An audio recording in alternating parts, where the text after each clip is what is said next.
성탄의 밝은 아침이 우리에게 다가왔습니다. 우리 교회는 작은 가정교회이기 때문에 예배 드리기 전에 함께 모여서 여러 가지 기도 제목을 두고 기도하지 않습니까? 제가 그 전에 여러분에게 오늘 이야기한 것처럼 제 자신도 그렇게 살아먹어가고 또 많은 예수 믿는 사람들이 그렇게 살아가고 있지요. 이 성탄의 의미를 본질과 내용을 많이 망각한 채 성탄보다는 오히려 산타 오신 날로 아이들도 그렇게 알고 있는 것 같습니다. 그래서 그저 선물 주고 가고 그저 우리끼리 모여서 토닥거리면서 그렇게 시간을 보내는 것이 성탄이다. 다 세속적인 의미지요. 과거에 제가 그랬던 모습을 오늘 아침에 기도하면서 돌아보면서 하나님이 과연 나의 그런 모습을 기뻐하셨을까? 이 성탄이 연말 연시와 연결되어 있기 때문에 더 그런 것 같습니다. 선물 주고받고 하는 것은 너무 귀하지만 하나님께 온전히 영광 올려드리고 그분께 선물 드리는 그런 귀한 시간이어야 하는데 사람과 사람이 서로 선물을 주고받는 사람이 신이 되어버린 오늘날 이 문화와 세태 속에서 우리가 살고 있습니다. 성탄의 의미가 무엇인지 다시 한 번 더 되새겨보기를 원합니다. 과연 그런 날일까? 그렇지 않겠지요. 우리는 그런 시대적인 흐름에 따라가면 안 됩니다. 절대로 우리 교회는 그렇게 흘러가면 안 됩니다. 겨울이지 않습니까?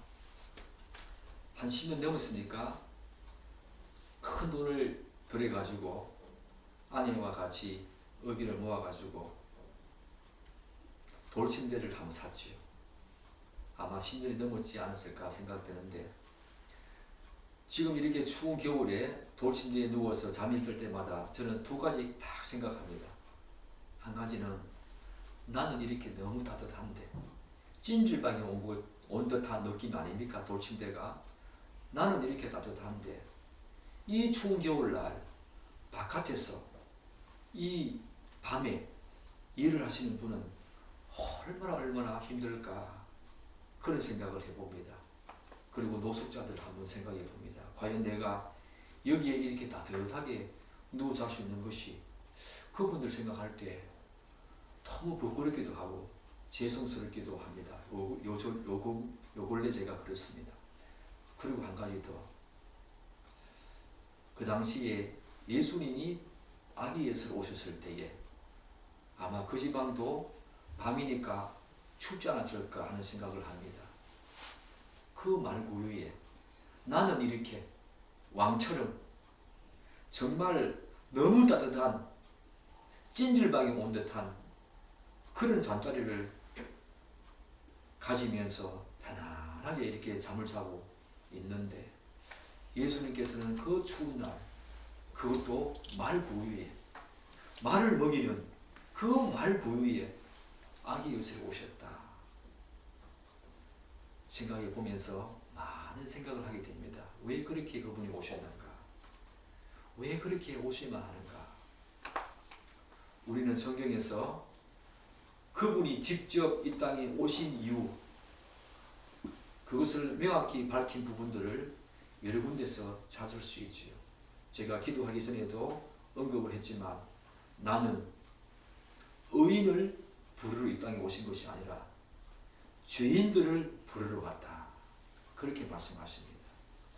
그리고 나는 인자는 다른 사람으로부터 섬김을 받으러 온 것이 아니라 섬기러 왔으며 많은 사람을 구원하기 위한 내 몸값으로 많은 사람을 구원하기 위하여 내 몸값을 지불하기 위해서 내 목숨을 내주러 왔다. 그렇게 직접적으로 말씀하는 부분들이 성경에 여러 군데가 있지요. 아마 많은 교회에서 오늘 예수 탄생 이야기하면서 마태복음 1장, 2장 또 누가복음을 이야기하면서 천사들이 목자들에게 유대인들에게 전해준 그 소식, 왜 이 땅에 그분이 오셨는가에 대한 간접적인 이야기를 하겠지만 예수님께서 직접 이 땅에 오신 이유를 밝힌 구절을 살펴보는 것도 너무 중요하겠다. 왜 그분이 오셨는가? 오늘 마태복음 5장 17절은 우리에게 당신이 이 땅에 오신 이유가 무엇인지, 목적이 무엇인지를 분명히 밝히고 있지요. 오늘 이 부분 살피면서 예수님께서 왜 이 땅에 오셔야 하는가? 왜 그런 몸으로 이 땅에 오셔야 하는가에 대한 내용들을 깊이 묵상하면서 이 성탄의 아침에 예수 오심을 기뻐하며 온전히 그 본질과 의미를 알고 성탄을 보내는 여러분의 귀한 삶 되기를 축복합니다. 우리는 계속 지금 산상수훈 팔복을 살피고 있습니다. 팔복을 통해서 예수님께서 우리에게 주신 정말 그리스도인의 성품과 자질과 특질이 무엇인지 살펴왔습니다. 그리고 우리가 아직 보지는 않았지만 예수님께서는 팔복에 근거해서 그리스도인의 정체성, 너희들은 세상의 소금이다, 빛이다. 그리고 그에 근거해서 이 세상에 그리스도인이 어떤 역할과 기능을 해야 되는지, 어떤 영향력을 끼치며 살아야 하는지 언급하시는 모습들 나중에 우리가 보게 될 것입니다. 그런데 오늘 다 읽지 않았지만 마태복음 5장 17절에서 20절에서 뜬금없이 예수님께서는 오늘 17절 그렇지요. 내가 율법이나 선지자를 폐하러 온 줄로 생각하지 마라 라고 하시면서 뜬금없이 율법과 의에 대해서 말씀하시면서 당신이 이 땅에 오신 목적을 선포하십니다. 제가 왜 뜬금없이 라는 표현을 사용했는가 하면 율법에 대한 언급이 우리를 약간 당황스러운 모습으로 끌고 가기 때문입니다. 왜냐하면 의에 대한 내용은 이미 팔복에서 언급한 바 있지요. 의에 줄이고 목말라 해라. 그래서 의에 대한 내용은 어느 정도 수긍할 수 있다고 친다하더라도 갑자기 율법에 대한 언급은 이 문맥의 흐름상 약간 생뚱맞은 내용이다. 그런 생각을 제가 하게 되었습니다. 그렇다면 왜 예수님께서는 갑자기 율법과 의에 대한 내용을 언급하실까? 특별히 율법에 대한 내용을 언급하실까? 우리는 이 시점에서 예수님께서 왜 이 말씀을 하시는지 그분의 그 의도와 목적에 대해서 신중하게 접근하면서 탐구해야 될 필요성이 있습니다. 왜냐하면 이 본문의 내용은 앞의 내용과 연결고리를 갖고 있으면서 뒤에 나오는 수많은 내용들, 그분이 계명들을 가지고 이제 5장 21절부터 6가지 계명을 가지고 새로운 방식으로 해석해 주지 않습니까? 그래서 이 본문은 앞에서 나온 내용들과 함께 뒤에 나올 내용들을 연결해 주는 중요한 가교 역할을 하고 있습니다. 왜 율법이 이 시점에서 예수님께서 등장시키는가? 추측컨대 예수님께서 이 시점에서 이 말씀을 하시는 가장 큰 이유는 예수님 당신을 포함해서 하나님 나라 그 복음과 율법과의 관계, 다시 말씀드려서 예수님과 율법은 어떤 관계가 있는가?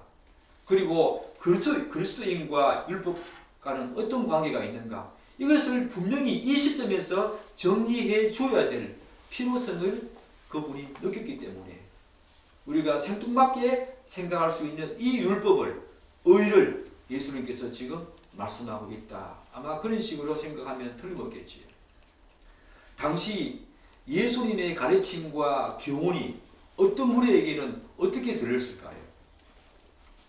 구약의 율법을 무시하거나 혹은 아무 쓸모없는 것으로 여기는 것으로 그들에게 비쳤을 것입니다. 일부 무리에게는 대표적인 무리가 누구일까요? 바로 바리새인들과 서기관들이었습니다. 뿐만 아니라 예수를 믿는 그리스도인조차도 지금까지 자신들이 목숨처럼 여겨왔던 이 구약의 율법과 전통을 어떻게 바라보아야 할까? 왜냐하면 5장 21절부터 예수님께서 구약의 율법을 새롭게 해석해 주지 않습니까? 그런 것을 본다면 자신들이 목숨처럼 읽어왔던 그 율법과 전통을 어떻게 바라보아야 하는가에 대해서 많은 혼란을 겪고 있었다. 우리가 그렇게 추측할 수 있겠지요. 더군다나 당시 구약적인 배경 속에 익숙해져 있던 사람들은 하나님의 율법을 지킴으로 구원을 받는다. 그리고 복을 받는다라고 알고 있었습니다. 그런데 우리가 잘 알다시피 예수님께서는 팔복을 통해서 전혀 다른 복을 선포하시지요. 많은 혼란을 겪고 있었을 것 같다. 이 율법과 관련해서. 그래서 예수님께서는 그런 이유로 오늘 이 율법과 의를 다시 한 번 더 중요하게 덜먹이면서 이야기를 하고 있다. 저는 그렇게 생각합니다. 더군다나 제가 방금도 언급했지만 이 말씀 이후에 예수님께서는 무슨 말씀을 이어가십니까? 유대인들의 신앙과 삶에서 절대적인 위치를 차지하고 있던 율법, 계명에 대한 올바른 해석을 의도적으로 해주십니다. 의도적으로. 왜냐하면 예수님께서는 당시 사람들의 율법에 대한 왜곡된 해석, 그릇된 시선, 오류를 반드시 수정해 줘야만 했기 때문입니다. 그것이 바로 선지자로 이 땅에 오신 예수님의 사명이었고 역할이었기 때문입니다. 그리고 중요한 목적이기 때문입니다. 그러면 사람들은 어떻게 생각하겠습니까? 자신이 알고 있던 율법과 계명, 전통적으로 들어왔던 내용과 다른 내용을 말씀하시는 이 예수님의 말씀을 통해서 예수님께서는 율법을 폐하러 오셨나? 아니면 다른 율법을 들어오셨나? 라는 생각을 하게 되겠죠. 그렇지 않다는 것입니다. 그래서 예수님께서는 그렇지 않다. 율법의 계속성, 연속성, 불변성 그런 것들을 계속 언급하시면서 그렇지 않다라고 하는 것을 이 지점에서 분명히 제시해 주고 있는 것입니다.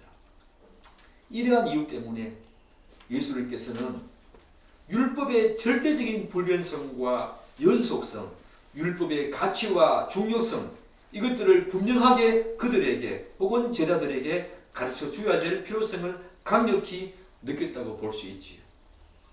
따라서 우리는 이러한 기본적인 가정과 전제하에 오늘 본문을 읽고 묵상해야 합니다. 오늘 본문을 다시 한번 보십시오. 앞에서도 제가 잠깐 언급했듯이 마태복음 5장 17절과 20절에서 강조하고 있는 두 가지 키워드는 뭐겠습니까? 율법과 의입니다. 율법, 다시 말씀드려서 계명과 의라고 볼 수 있지요. 따라서 이 단어 두 개와 관련해서 이 두 단어와 관련해서 당연히 따라올 수밖에 없는 질문이 있겠지요. 그게 뭡니까? 과연 그리스도와 율법은 어떤 관계가 있는가? 혹은 그리스도인과 율법은 어떤 관계가 있는가? 이 질문이 자연스럽게 따라올 수밖에 없습니다.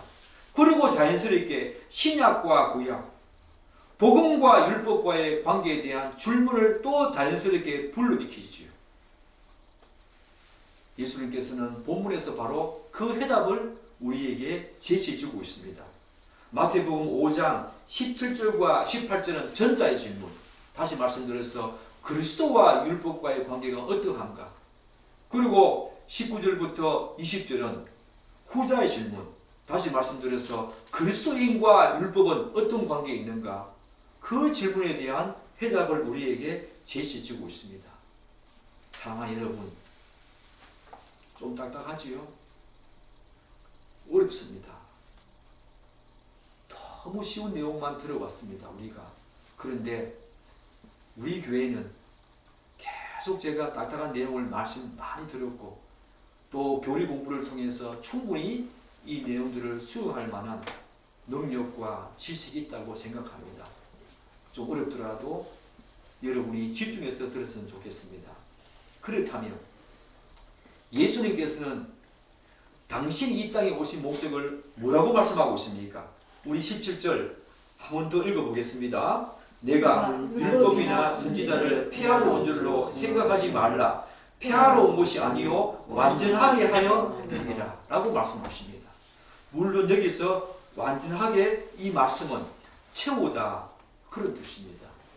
뭔가 구약의 율법에 결핍된 것이 있었다는 것이요. 뭔가 부족한 것이 있었다는 것입니다. 그래서 그걸 채우러 왔다 그런 뜻입니다. 사랑하는 여러분, 여러분은 이 말씀이 얼마나 영광스럽고 놀라운 구절인지 아십니까? 예수님께서 선지자와 율법을 폐하러 온 줄로 생각하지 말라. 폐하러 온 것이 아니라 완전하게 하러 왔다. 이 구절이 얼마나 영광스럽고 놀라운 구절인지 아십니까? 이 말씀은 기독교 전체 메시지의 요약이요 최정점이라고 해도 과언이 아닙니다. 왜 그런가? 그런 질문을 던질 수 있겠지요. 또한 이 구절은 예수 그리스도를 믿는 참된 그리스도인들을 향한 대헌장이자 예수 그리스도께서 이 땅에 오신 궁극적인 목적을 가장 분명하고 정확하게 드러내는 놀라운 경이로운 메시지라고 해도 손색이 없을 정도로 놀라운 구절입니다. 위대한 말씀입니다. 여러분은 과연 그렇게 들립니까? 제만의 생각입니까? 믿음의 훌륭한 선진들의 생각입니까? 로이드 존슨 목사님의 생각입니까? 존 스투트만의 생각입니까? 그렇지 않습니다. 뿐만 아니라 이 말씀은 죄로 인해서 영원한 멸망으로 가야 하는 모든 인간들에게 기쁨과 행복과 위안과 만족과 모든 인간에게 줄 수 없는 경이로운 말씀이고 기쁨이요 기쁨이요 위안이고 위안이고 만족 위에 만족이며 평화 위에 평화이며 행복 중에 행복입니다. 이 말씀은 여러분에게 그렇게 들려야 합니다. 그래서 이 말씀은 모든 참된 그리스도인의 마음을 감격하게 합니다. 그리고 이 말씀이 담고 있는 그 풍성함과 역동성 때문에 우리의 인격과 우리의 영혼을 유동치게 하는 말씀이 이 말씀입니다. 묵상하면 묵상할수록 그렇습니다. 만일 이 놀라운 구절을 접하면서도 읽으면서도 묵상하면서도 하나님께 이 구절을 통해서 이 구절을 주신 그 하나님께 찬양과 영광을 올려드리고 싶은 마음이 여러분 마음속에서 일어나지 않는다면 그 사람은 아직까지 기독교 복음을 제대로 아는 사람이 아닙니다. 그런 기독교 복음과 교리, 믿음의 기초를 다시 생각하고 배워야 합니다. 신앙의 일론이 40년, 50년이 넘어서도 이 구절이 주는 감동과 인격적인 그리고 영혼의 불러일으키는 그런 기쁨이 없다면 그 사람은 다시 기독교 복음을 들어야 합니다. 그 사람은 다시 기독교의 지식과 교리를 배워야 합니다. 다시 깨우쳐야 합니다. 저는 그렇게 생각합니다. 왜냐하면 성경 전체에서 이 구절만큼 영광스럽고 놀라운 진술을 찾아보기 힘들기 때문입니다. 우리는 오늘 그 내용을 살피고자 하는 것입니다. 왜 그렇습니까? 왜 그렇습니까? 이 구절은 우선적으로 이 땅에 하나님과 인간을 화해시키기 위해서 중보자로 오신 예수 그리스도, 그리고 중보자로 오시면서 그분이 갖고 들어오신 삼중직을 생각하게 합니다. 저는 이 구절을 딱 묵상할 때 그런 생각이 딱 들었습니다. 율법이나 선지자를 폐하러 온 줄로 생각 마라. 그것이 아니라 완전하게 왔다.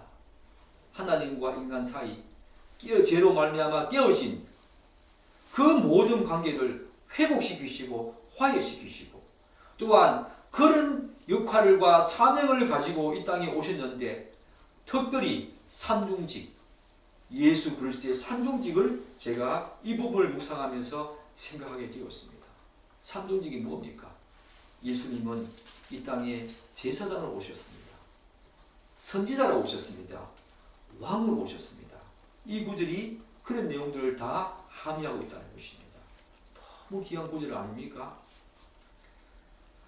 사랑하는 여러분, 그래서 이 산중직을 감당하심으로 말미암아 하나님과 인간을 화해시키시고, 그리고 우리를 영원한 생명과 구원으로 이끌어서 아담의 타락으로 잃었던 하나님의 그 존영, 하나님의 그 형상과 모양을 회복시키고자 하는 놀라운 그 의미가 여기에 들어있다는 것입니다. 이러한 측면에서 예수님께서는 지금 당신이 구약의 율법과 그리고 선지자와 결코 분리될 수 없는 그런 존재라는 사실을 분명히 이 부분에서 선언하고 선포하고 있는 것입니다. 오히려 당신의 사역과 역할은 구약을 그대로 계승하여 그대로 끌어안은 채 신약 시대를 새롭게 이뤄가는 그리스도의 사역임을 이 부분에서 드러내고 있지요. 많은 내용들을 함의하고 있습니다. 우리가 잘 알다시피 사랑하는 여러분, 율법은 구약과 너무 깊은 관련이 있지 않습니까? 율법은 구약을 상징합니다. 그래서 예수님께서는 당신께서 이 땅에 오심으로 도래한 하나님의 그 나라와 구약을 상징하는 그 율법과의 관계를 반드시 다루어 주어야 했습니다. 신약시대에 새롭게 하나님의 나라를 여신 그분이 구약시대를 대표하는 율법과 어떤 관계가 있는가 반드시 다루어 주어야 했던 것입니다. 그분의 본격적인 사역을 위해서. 다시 말씀드려서 예수님은 구약을 상징하는 율법을 신약시대에는 어떤 관점으로 바라보아야 하는가? 예컨대 구약시대의 제사법을 비롯한 율법의 가치와 중요성, 율법의 본질, 율법의 기능과 역할, 구약의 율법과 신약과의 관계, 구약의 율법과 복음과의 관계, 그런 것들을 제자들에게 분명히 가르쳐 주어야만 했습니다. 물론 본문의 이 문명의 어렵상 5장 21절부터 시작되는 그 많은 내용을 볼 때에 직접적으로 제사법, 그와 관련된 의식법과 관련된 내용은 여기에서 우리가 찾아보기가 힘들지요. 약간 관련이 없어 보입니다. 그러나 구약의 모든 제사법이 예수 그리스도를 예표한다는 것은 여러분 잘 알고 있는 주지의 사실 아닙니까? 왜냐하면 죄와 허물로 죽었던 인간이 구원을 받기 위해서는 반드시 죄책으로부터 영원히 해방되어 자유롭게 되어야 하기 때문입니다. 그러면 구약에서는 짐승을 잡아서 죄책을 없애는데 이제 예수님께서 이 땅에 오셔서 더 이상 그런 제사법, 그런 의식법을 폐했다면 어떻게 우리가 죄책에서 벗어날 수 있는가? 그 부분을 예수님께서는 분명히 이야기해 주어야 했습니다. 사랑하는 여러분, 구약에서는 그 일을 누가 했습니까? 율법에 규정된 절차, 이 죄책을 없애는 그 과정을 구약에서는 누가 했습니까? 율법에 규정된 절차, 그 방식에 따라서 제사장이 짐승을 잡아가지고 하나님께 드리는 제사를 통해서 시행하지 않았습니까? 마찬가지로 오늘 예수님께서 율법을 완성하러 왔다. 이 말씀에는 바로 예수님 당신이 바로 언약의 대제사장이 되셔서 구약의 더 이상의 짐승이 아니라 당신의 몸과 피를 흘려서 희생제물로 드림으로 말미암아 우리를 모든 죄책에서 완전히 해방시켜 주셨다. 그렇게 하기 위해서 이 땅에 오셨다라고 하는 내용을 이 속에 함의하고 있는 것입니다. 내가 율법을 완성하러 왔다. 따라서 예수님께서는 직접 육신을 입고 이 땅에 오셔서 십자가에 달려 죽으신 그 사건은 다음과 같은 중요한 사실을 내포하고 있지요. 다음과 같은 중요한 사실을 밝히 드러내고 있습니다. 그게 뭡니까? 예수님의 십자가 사건은 율법에 계시던 예수 그리스도를 예표하는 모든 제사의 실체와 그 의미와 그 비밀을 명확히 드러낸 사건이라고 볼 수 있지요. 예수님은 자신의 몸으로 율법의 마침을 가져왔으며 율법을 완성하신 것입니다. 이러한 의미에서 예수님은 내가 율법을 폐하러 온 것이 아니라 완전하게 하러 왔다라고 말씀하신 것입니다. 더 이상 구약의 짐승이 아니라 자신의 몸과 피를 희생제물로 드림으로 말미암아 모든 인간의 죄책을, 그분을 믿는 모든 인간의 죄책을 완전히 제거하셔서 우리를 죄와 사망에서 해방시키시고 자유롭게 하기 위해서 이 땅에 오셨다. 그런 뜻이겠지요. 1차적인 의미는 바로 그런 의미가 아니겠습니까? 이 사실을 바울은 로마서 10장 4절에서 이렇게 고백합니다. 그리스도는 모든 믿는 자에게 의를 이루기 위하여 율법의 마침이 되시니라. 이렇게 말씀하십니다. 여러분, 사랑하는 여러분, 이 말씀도 얼마나 위대하고 굉장한 말씀인지 아십니까? 그분은 율법의 마침이 되셨다. 이 말씀이 제가 또 묻습니다. 자신에게 주체할 수 없는 감격과 감동으로 밀려와야만 그 사람은 정상적인 그리스도인이라고 할 수 있습니다. 그 이유는 예수 그리스도를 믿는 것이 율법의 마침이고 그분을 믿는 모든 자들은 하나님의 의를 이룬 자들이라, 그렇게 지금 사도 바울이 말하고 있기 때문입니다. 이 사실이 얼마나 귀한지 아십니까, 여러분? 만약에 예수님께서 이 땅에 오시지 않았다면, 우리가 유대교를 믿고 있는 그런 상황이라면 지금도 여전히 짐승을 잡아가지고 피를 흘려서 제사를 지내야 합니다. 그 번거로움과 그 복잡함, 여러분 생각해 보셨습니까? 이제 예수님께서 자신이 뭔가 자신의 피를 흘림으로 말미암아 짐승을 대신해서 희생제물로, 속죄제물로 돌아가심으로 말미암아 우리는 바로 그분을 힘입어서 하나님께 나가지 않습니까? 율법의 마침이 되셨다. 사도 바울이 정확하게 예수님의 오심에 대해서 짚어주신 것이죠. 그분은 율법의 마침이 되셨다. 사랑하는 여러분, 이 내용이 여러분에게 어떻게 들립니까? 정말 감사함으로 들립니까? 다시 한번 생각해 보십시오. 제가 기도할 때도 말씀드렸지만 예수님께서 이 땅에 율법의 마침이 되기 위해서 오셨다. 아기 예수님으로 오셨다라고 할 때에 사랑하는 여러분, 한번 생각해 보십시오. 예수님의 옷은 어떤 옷이겠습니까? 저는 많은 것을 생각하면서 제 이성을 총동원해서 생각한 내용은 뭐냐? 예수님이 입으실 만한 옷은 온 우주 만물의 크기, 찬란한 빛깔, 그것으로도 부족하다는 생각을 해봅니다. 그분에게 합당한 옷은 온 우주 만물의 크기만큼이나 이 땅에 어떤 칼라로 표현할 수 없는 그 아름다운 옷이었습니다. 그분이 하늘나라 계실 때에 영존하신 그분이 입고 계셨던 옷은 아마 그런 옷이었을 것입니다. 온 우주 만물에 정말 찬란한 그 옷을 입고 계셨던 그분이 이 땅에 아기 예수로 오셨습니다. 입을 옷도 없었습니다.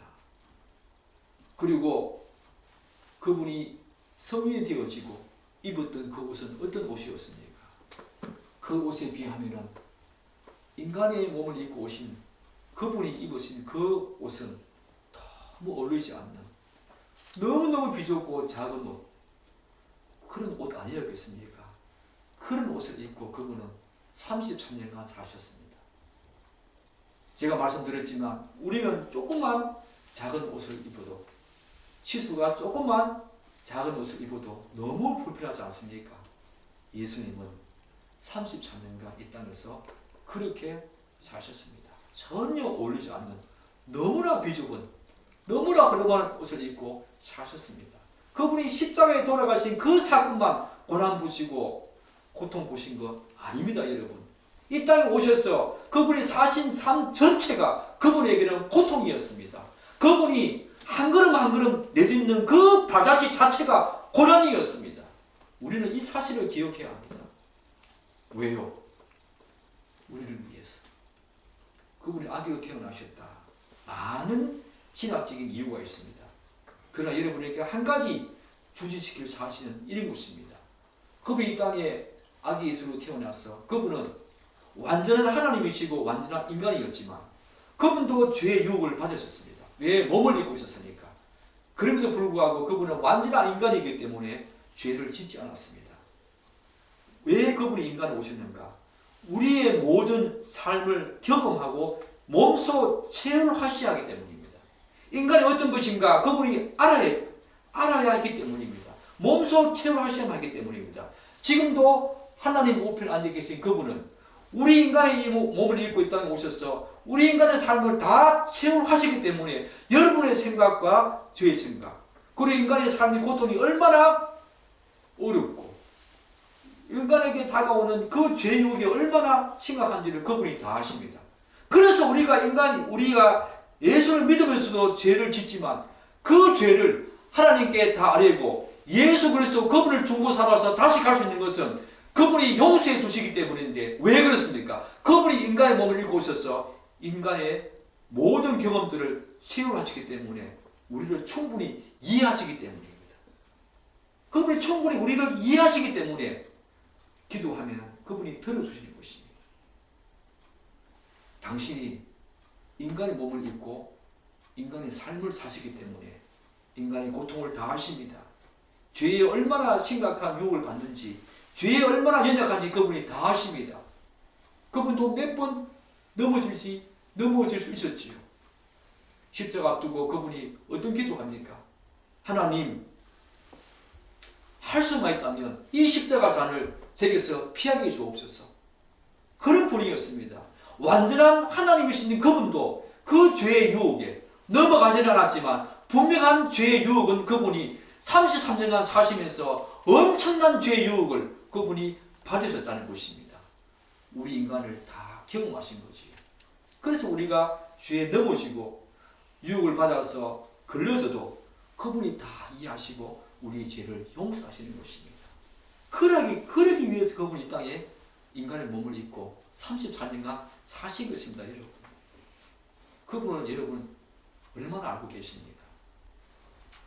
사랑하는 여러분, 이러한 맥락에서 율법의 마침이신 예수 그리스도를 통한 의, 곧 하나님의 의에 복종하지 않은 서기관들과 바리새인들은 정말 잘못한 거지요. 사랑하는 여러분, 그런데 예수님께서 내가 율법을 폐하러 온 것이 아니요 완전하게 하러 오셨다. 이 말씀 속에는 또 다른 의미가 있지요. 한 걸음 더 나아간다는 것입니다. 사랑하는 여러분, 인간은 아무리 탁월한 이성과 지혜를 가지고 남다른 사색을 한다 하더라도 도저히 하나님을 알 수 없습니다. 그래서 하나님께서는 다양한 방법으로 자신을 직접 인간들에게 계시해 주셨습니다. 대표적인 사례가 무엇입니까? 바로 여호와라고 하는 그분의 이름을 직접 우리에게 계시해 주셨습니다. 지금도 수많은 타고난 신학자들이 여호와라고 하는 이 이름의 의미가 무엇인가에 대해서 여전히 탐구하고 있고 연구하고 있고 탐색하고 있지만 일치된 의견이 없다고 합니다. 도저히 이거는 예수님 오실 때까지 일치하지 못할 것입니다. 너무나 여호와라는 이름이 담고 있는 의미가 풍성하고 부유하기 때문이에요. 사실 하나님인 당신의 이름을 인간에게 계시해 주실 필요가 없었습니다. 왜 그렇습니까? 로마서 1장을 보십시오. 비록 완전하지는 않지만 하나님께서는 창세로부터 자신을 알만한 것을 인간의 내면 속에 보여주셨다. 심어주셨다. 그렇게 말하고 있지 않습니까? 그리고 그의 보이지 않는 것들, 곧 그의 영원하신 신성과 능력을 그가 만드신 모든 만물에 다 보여주셨다. 우리는 우리 내면에 심어주신 이 하나님의 어떤 능력, 그분을 알만한 것들을 우리에게 심겨주시기 때문에 우리는 하나님을 어렴풋이 알 수 있습니다. 그리고 온 우주 만물 속에 그분의 능력과 신성을 심어주시기 때문에 그분을 어렴풋이 알 수 있습니다. 그러나 확실하게 알 수 없지요. 그래서 그분이 직접 자신의 이름을 우리에게 계시해 주신 것입니다. 왜 그렇습니까? 구원 때문에. 그분이 당신의 이름을 계시해 주신 이유는 단 한 가지입니다. 구원 때문에. 우리를 구원하기 위해서 자신의 이름을 계시해 주신 것입니다. 사랑하는 여러분, 그런데 하나님의 입장에서 보면 자신의 이름을 계시해 주신 것은 굉장히 위험하고 도전적인 사건이 아닐 수 없습니다. 여러분들은 여호와라고 하는 이름을 들으면서 부르면서 이런 생각하십니까? 저는 이런 생각을 가끔 합니다. 여호와라고 하는 이름을 당신의 인간들에게 계시해 주신 그것은 너무나 위험하고 도발적인 사건입니다. 왜냐하면 하나님께서 계시해 주신 여호와라는 이 이름은 인류 역사상 가장 현명하고 지혜로운 모든 사람을 다 모아서 가장 현란하고 아름다운 수식어를 붙여서 정의한다고 해도 온전히 규정할 수 없기 때문입니다. 그리고 인간이 가진 이 세상의 모든 문장과 글자와 언어를 다 동원해서 규정한다고 해도 도저히 정의할 수 있는 성질의 것이 아니기 때문입니다. 그럼에도 불구하고 하나님께서는 그런 도발적인 사건을 통해서 자신의 이름을 우리를 구원하기 위해서 계시해 주신 것입니다. 굉장히 위험하죠. 그분은 우리 언어로 매이시는 분이 아니십니다. 우리 인간의 이성으로 만들어낸 문자, 글자 몇 글자로 규정할 수 있는 분이 아니십니다. 온 우주 만물을 다 종이 삼아서 우리가 가지고 있는 모든 나무들을 다 꺾어서 거기에 기록한다고 해도 그분의 이름을 제대로 파악할 수가 없습니다. 규정할 수가 없습니다. 여러분은 그런 생각해 본 적이 있습니까? 저는 하나님을 알면 알수록 그런 부분들을 많이 생각합니다. 여호와 알고 있지요. 지존자이시다. 절대자이시다. 나는 스스로 있는 자, 지존자이시며 절대자이십니다. 언약에 신실한 분이십니다. 그렇게 규정할 수 있는 것이 아니라는 것입니다. 몇 글자로. 그럼에도 불구하고 그분은 우리에게 당신 이름을 계시해 주셨습니다. 우리를 구원으로 이끌어 주시기 위해서. 그런데 하나님의 이름과 마찬가지로 율법도 그런 성질을 내포하고 있다는 것입니다. 그야말로 하나님이 놀라운 구원 계획을 율법 속에 담고 있다는 것입니다. 요한은 그의 복음서에서 어떻게 말합니까? 태초에 말씀이 계시니라. 이 말씀이 하나님과 함께 계셨으니 이 말씀은 곧 하나님이시라. 그렇게 말하고 있지 않습니까? 태초에 말씀으로 계셨던 성자 하나님, 예수 그리스도, 그분은 율법의 창시자이시고 수요자였습니다. 그리고 예수님께서는 모세를 통해서 이스라엘 민족들에게 율법을 주셨습니다. 이 사실은 궁극적으로 그들을 구원하고자 하는 하나님의 놀라운 구원 계획과 깊은 관련이 있지요. 율법은 단지 하나님 백성으로서 그렇게 살아라고 하는 금지 조항과 또한 하라고 하는 그런 어떤 긍정적인 명령만 담고 있는 것이 아닙니다. 율법은 겉으로 보기에는 단지 이스라엘 백성들이 지켜야 하는 그리고 금지하는 몇 가지 조항들을 담고 있는 것처럼 보일 수 있지요.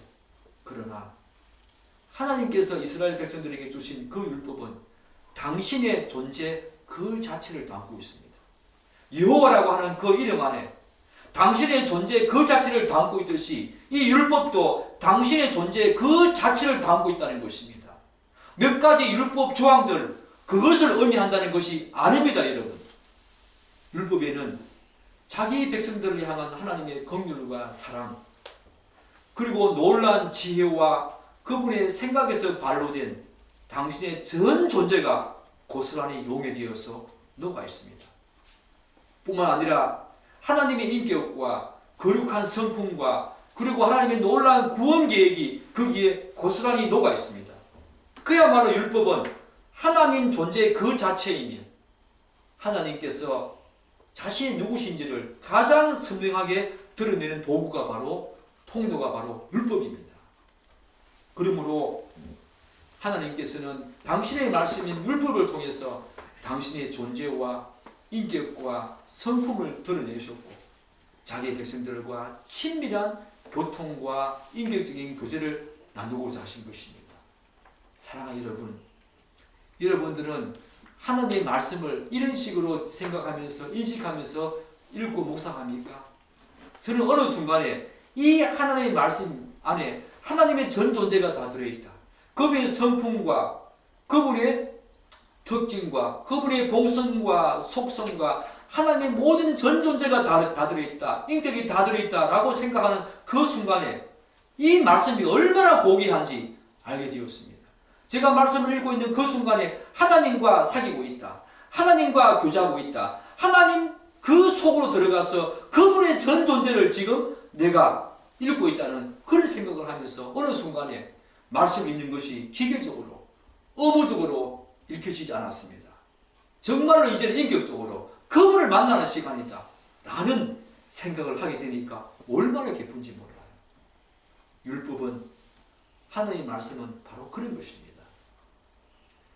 그리고 율법을 통해서 선민 이스라엘 백성들을 구원하고자 구원 계획을 그 율법 속에 다 담아서 하나님은 이스라엘 백성들에게 율법을 주신 거지요. 그러나 율법은 이전이 완전하지 않았습니다. 왜냐하면 구약의 율법은 그 실체이신 예수 그리스도를 그리고 구원을 희미하게 바라보게 할 뿐입니다. 그리고 그분을 대망하며 기다려야만 했기 때문입니다. 율법을 바라보면서.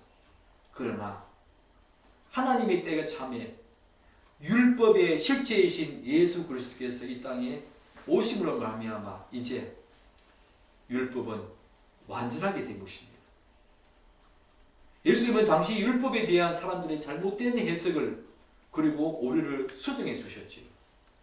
예수님은 율법의 불변성과 계속성 그리고 중요한 가치, 중요성을 드러내며 유일한 율법의 수의자로서 당시 율법에 대한 사람들의 그릇된 태도를 바로잡으셔가자 했던 것입니다. 예수님이 오신 목적이 바로 여기에 있지요. 율법의 본질과 의미를 다시 바로잡아주고자 했던 것입니다. 예수님께서는 율법의 참된 의미와 본질을 분명하게 드러내므로써 그렇게 하고자 했습니다.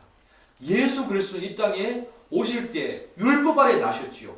그리고 모든 하나님의 율법을 다 지키시고 순종함으로 말미암아 율법이 요구하는 완전한 의를 이루셨습니다. 바로 이런 의미가 여기에 들어있는 것이에요. 내가 율법을 완성하러 왔다. 율법이 요구하는 모든 하나님의 요구를 그분이 다 순종하러 말미암아 완전한 율법의 의를 내가 다 이루어왔다. 다 그것을 완전한 하나님의 의를 율법에 의한 의를 그분이 이제 완성하러 오셨다라고 하는 의미가 또한 여기에 들었지 않겠습니까? 그분은 단 한 번도 율법과 대립각을 세운 적이 없었습니다. 우리는 이제는 예수 믿으니까 율법은 이제 더 이상 필요 없다라고 생각하는 율법 폐기론자, 또한 율법을 지켜야 한다고 말을 하면서도 어떤 거? 새 율법주의, 그런 어떤 시대적인 상황을 우리가 오늘 보고 있지 않습니까? 그렇지 않습니다, 여러분. 율법에 대한 분명한 관점과 생각을 갖고 있어야 합니다.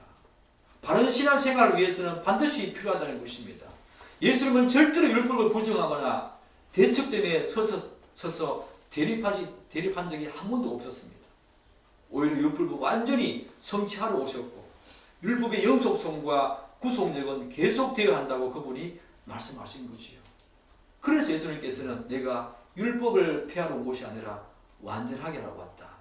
율법이 요구하는 모든 하나님의 요구를 당신이 다 순종하고 말미암아 완전한 율법의 의를 성취하러 오셨다. 그런 말 아닙니까? 사랑하는 여러분, 그런 측면에서 우리가 한 가지 더 지켜보고 주목해야 될 사항이 있습니다. 율법이 요구하는 모든 순종을 그분이 담당하심으로 말미암아 자신이 다 이루셨는데 우리는 이런 맥락에서 예수님께서 십자가에 돌아가실 때 마지막으로 하신 말씀을 상기해야 되죠. 요한복음에서 그분이 마지막으로 무슨 말을 하시면서 돌아가십니까? 예수께서 신 포도주를 받으신 후에 이르시되 다 이루었다 하시고 이렇게 하시고 돌아가신 거죠. 머리를 숙이시니 영원히 떠나가시니. 사랑하는 여러분, 예수님의 이 말씀에는 너무나 많은 의미가 여기에 내포되어 있습니다. 무엇보다도 이 말씀은 율법에 대한 완전한 만족과 성취에 대한 중요한 선언인 것입니다. 이것은 정말 어마어마하고 놀라운 일입니다. 내가 다 이루었다라고 하는 이 속에는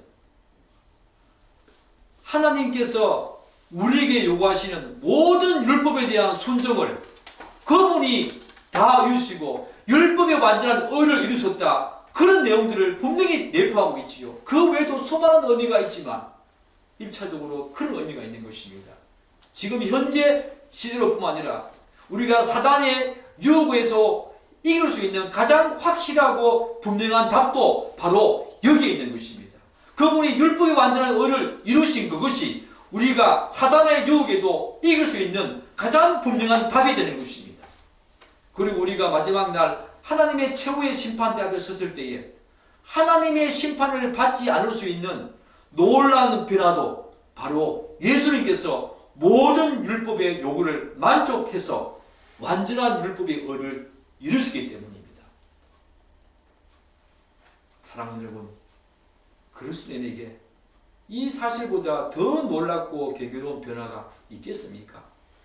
우리에게 아무리 획기적이고 기상천외한 그런 변화가 있다 하더라도 이 놀라운 변화에 비하면 너무 부차적이고 주변적인 것에 불과할 뿐입니다.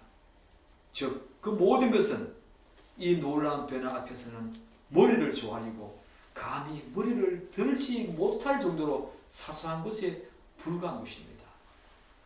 사랑하는 여러분, 여러분은 예수님께서 율법이 요구하는 모든 조건을 완전히 순종함으로 획득한 그 율법의 의를 믿음으로 전가받았다는 사실을 잘 알고 있지 않습니까? 그래서 우리에게 일어난 이 놀라운 변화를 가진 존재가 되었는데 여러분은 정녕 이 사실에 항상 감사하고 있습니까? 오늘 예수님께서 율법을 완성하러 왔다라고 하는 이 지점에서 마지막으로 여러분에게 강조해야 될 내용이 하나 되어 있습니다. 우리는 예수님께서 이 말씀을 하신 그 의미를 단지 구약에서 요구하는, 그리고 구약에서 요구하는 그런 짐승이 아니라 자신의 몸과 피를 들여서 완전히 하나님으로부터 우리가 징벌을 받아야 되는데 그 죄책에서 벗어나기 위해서 그렇게 하셨다, 그것도 있지만, 그리고 하나님의 의를 완전히 만족하셨다, 그것도 있지만, 이 사실 또한 한 가지 꼭 기억해야 됩니다. 우리는 단지 구약의 율법이 요구하는 것을 순종하셨다는 것으로 축소하여 오류를 범하면 절대로 안 된다는 것입니다. 우리는 이 부분을 절대적으로 피상적으로 생각하면 안 됩니다. 여러분, 이 구절을 율법을 완성하러 왔다, 너무 피상적이다, 그렇게 생각하면 안 된다는 것입니다. 이것은 예수님의 공생애를 포함해서 그의 모든 삶 전체를 두고 이해할 필요가 있다는 것입니다. 즉, 예수님께서 이 땅에 육신을 입고 오신 것, 그리고 죽으시고 부활하신 그 모든 것이 내가 율법을 폐하러 온 것이 아니요 완전하게 하러 오셨다라고 하는 그 의미를 담고 있다는 것입니다. 따라서 예수님께서 율법을 완전하게 하러 오셨다는 이 의미는 당신이 율법의 마침이 되셨다는 말이고, 당신이 이 땅에 성육신하신 그 순간부터 당신의 모든 삶의 여정을 다 포함해서 설명하는 것입니다. 이와 관련해서 성경 구절이 있지요. 바울은 갈라디아서 4장에서 다음과 같이 말합니다. 때가 참에 하나님이 그 아들을 보내사 여자에게서 나게 하시고 율법 아래에 나게 하신 것은 율법 아래에 있는 자들을 속량하시고 우리로 아들의 명분을 얻게 하려 하십니다. 율법 아래에 나게 하신 것은 우리를 아들의 명분을 얻게 하십니다. 여러분들은 이 사실을 알고 있습니까? 율법을 폐하러 오신 것이 아니라 완전하게 하러 오셨다. 이 말씀 속에는 예수님의 공생의 전체를 의미합니다. 아기 예수로 태어나심, 그분이 하나님의 지혜로 성장하심, 그분이 수많은 병자를 고치시고 죄의 사함의 은혜를 주심, 그분이 고난 보시고 고통 보시고 십자가에 죽으심, 부활하심, 그리고 다시 오실 것, 그 전체를 포함해서 내가 율법을 폐하러 온 것이 아니라 완전하게 하러 왔다. 그 내용 속에 그 전체를 다 포함하고 있다는 것입니다. 어마어마한 말씀입니다, 여러분. 그야말로 예수님께서 율법 아래 나신 것부터 시작해서 그의 삶의 여정 전체가 세례 받으시고 고난 보시고 죽으시고 부활하시고 지금도 하나님 우편에 앉아 계셔서 우리를 중보하시는 것, 다시 오실 것까지 다 포함해서 율법의 마침이 되게 하는 위대한 행보이자 발자취인 것입니다. 사랑하는 여러분, 여러분에게 이 사실이 오늘 아기 예수님으로 이 땅에 오신 성탄절을 바라보면서 이 사실이 여러분에게 정말로 놀랍고 경이로운 메시지로 들립니까? 들려야 합니다, 여러분. 이 말씀을 많이 오늘 묵상하십시오. 예수님께서 율법을 완성하러 오셨다. 이 말씀 속에는 이런 어마어마한 내용들, 비밀들이 포함되어 있다는 것입니다. 사랑하는 여러분, 이 성탄절날 이 말씀을 묵상하면서 오늘 온종일 나를 구원하기 위해서 율법을 완성하러 율법의 마침이 되셔서 오신 예수 그리스도, 그분의 전 세계를 한번 돌아보십시오. 나심이 아니라 죽으심과 부활과 그분이 하늘에 계시고 다시 오실 것까지 전체를 포함해서 이 내용 사실을 다 함유하고 있다는 것 한번 생각하시면서 묵상해 보십시오. 여러분에게 놀라운 하나님의 은혜와 감동이 있을 것입니다. 이 말씀은 그런 위대한 말씀입니다. 우리에게 주는 대헌장입니다. 기독교의 복음 중의 복음입니다. 알면 알수록 우리에게 신기하고 비밀스러운 말씀이 이 말씀입니다. 성탄절날 사랑하는 여러분, 예수님의 그 탄생과 그분이 이 땅에 오신 목적을 많이 묵상하면서 기쁨과 감사가 넘치는 그런 귀한 시간들 되기를 축복합니다. 기도하겠습니다.